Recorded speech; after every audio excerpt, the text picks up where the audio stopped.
अब बात एक ऐसी खबर की जो देखने में तो बहुत बड़े नेता हैं, केंद्रीय मंत्री हैं, उनके आगे लाव लश्कर चलता है, लेकिन उनकी सुनता कोई नहीं है। जब वो यूपी में आते हैं तो अफसरों से दुखी हो जाते हैं। या आप ये भी कह सकते हैं कि उत्तर प्रदेश सरकार के जो अफसर हैं वो केंद्रीय मंत्रियों तक को कुछ नहीं समझते हैं। यानी राजधानी के अफसर केंद्रीय मंत्रियों के जो आदेश है उनको हवा में उड़ा रहे हैं। उत्तर प्रदेश से राजधानी लखनऊ से मोहनलालगंज से सांसद हैं कौशल किशोर। वो इस समय केंद्र सरकार में राज्य मंत्री हैं, लेकिन उनका दर्द आए दिन छलकता है। और अभी बीकेटी में खुले मंच से उन्होंने ये बात कही कि मलिहाबाद की एक एसडीएम उनका फ़ोन नहीं उठाती है। एक नहीं कई बार फ़ोन करने पर एसडीएम मीनाक्षी पांडे उनका फ़ोन नहीं उठाती, उनके कार्यकर्ताओं को कमरे से बाहर निकाल देती हैं और बीजेपी कार्यकर्ता परेशान हैं। कौशल किशोर बीकेटी में आयोजित एक जागरूकता कार्यक्रम में आए थे, लेकिन मलिहाबाद की एसडीएम से वो इतना पीड़ित थे कि वो अपने आप को एसडीएम के खिलाफ बोलने से रोक नहीं पाए। उन्होंने अपने कार्यकर्ताओं की भी उपेक्षा का आरोप लगाया है। उनका ये भी आरोप है कि सरकार की योजनाओं को लाभ पहुंचाने में जनता तक ये अधिकारी बाधा बन रहे हैं। केंद्रीय मंत्री ने बहुत बड़ा बयान दिया है कि अगर कार्यकर्ताओं की सुनवाई नहीं होगी तो वो खुद लाखों लोगों को लेकर धरने पर बैठ जाएंगे। अब आप सोचिए कि एक केंद्रीय मंत्री की क्या स्थिति है। भवानी सिंह खंगाराउत का नाम आपने सुना होगा, मध्यांचल के वो एमडी हैं। यही कौशल किशोर मंत्री थे। कुछ दिन पहले डीएम कार्यालय में भरी मीटिंग में उन्होंने कहा कि एमडी भवानी सिंह खंगाराउत मेरा फ़ोन नहीं उठाते हैं। 6 बार मैं फ़ोन कराता हूँ, दिल्ली से फ़ोन करता हूँ, लेकिन मध्यांचल के एमडी भवानी सिंह खंगाराउत मेरा फ़ोन नहीं उठाते हैं। और आज ये मामला 1 साल के लगभग पुराना होने जा रहा है। खंगाराउत का कुछ नहीं बिगड़ा, वो वहीं मध्यांचल में एमडी बने हुए हैं, केंद्रीय मंत्री सर पटक कर रह गए। तो भवानी सिंह खंगाराउत के मामले में एक बार मात खा चुके केंद्रीय मंत्री कौशल किशोर फिर भरी मीटिंग में अपने आप को नहीं रोक पाए और इस बार एसडीएम पर उन्होंने अपना दर्द बयां किया।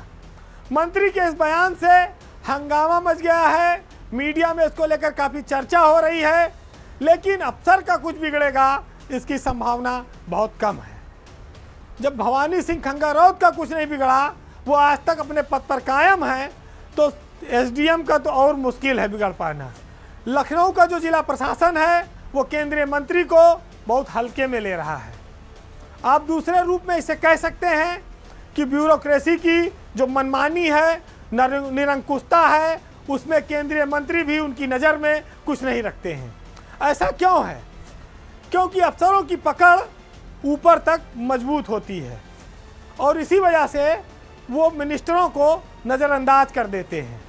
सरकार में अपनी पकड़ के दम पर वो बड़े बड़े मंत्रियों और केंद्रीय मंत्रियों तक को खुलेआम ठेंगा दिखा रहे हैं। ये 2 उदाहरण आपके सामने हैं। मंत्री जी अपना दर्द तो बयां कर दिए, तमाम कार्यकर्ता दर्द बयां करते कोई सुनने वाला नहीं है। ये तो हम लोग मंत्री होने के नाते उनका दर्द दिखा भी रहे हैं, लेकिन उनके हाथ में अधिकार तो है नहीं कि स्टेट के किसी अफसर पर वो कार्रवाई कर सकें। तो इसलिए अफसर भी जानता है कि मंत्री ने बयान दे दिया तो झाड़ फोड़ के आगे बढ़ो, क्योंकि नीचे के लेवल पर वो कार्रवाई करा पाने में सक्षम नहीं है। भले केंद्र और राज्य में उनकी दोनों जगह अपनी सरकारें हैं, लेकिन अफसरों पे कंट्रोल अलग अलग है। लेकिन शायद बीजेपी सरकार में जो अनुशासन के मामले में अपने आप को पार्टी डिफरेंस कहती है, वहाँ किसी केंद्रीय मंत्री का बार बार अफसरों के लिए बोलना और उन अफसरों पर कार्रवाई ना होना, ऐसा कभी होता नहीं रहा है।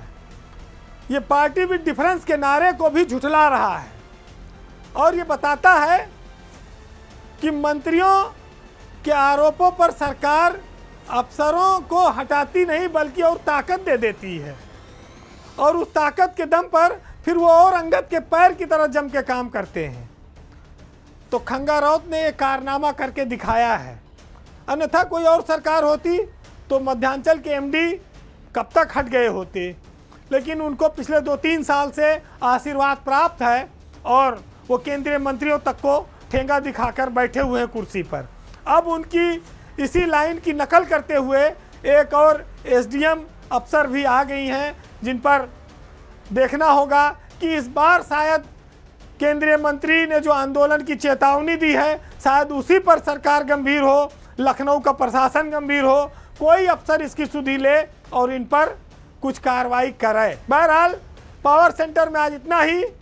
जाते जाते मंजर भोपाली की बहुत प्रसिद्ध लाइनों के साथ हम आपको छोड़ जाएंगे, जिसमें उन्होंने लिखा है कि हमारी जेब से जब भी कलम निकलता है सियाह सबके यजीदों का दम निकलता है, और वतन पे मिटने का जब भी सवाल आता है तो सबसे पहले हमारा कदम निकलता है, और तुम्हारे वादों का कद भी तुम्हारे जैसा है, कभी जो नाप के देखो तो कम निकलता है।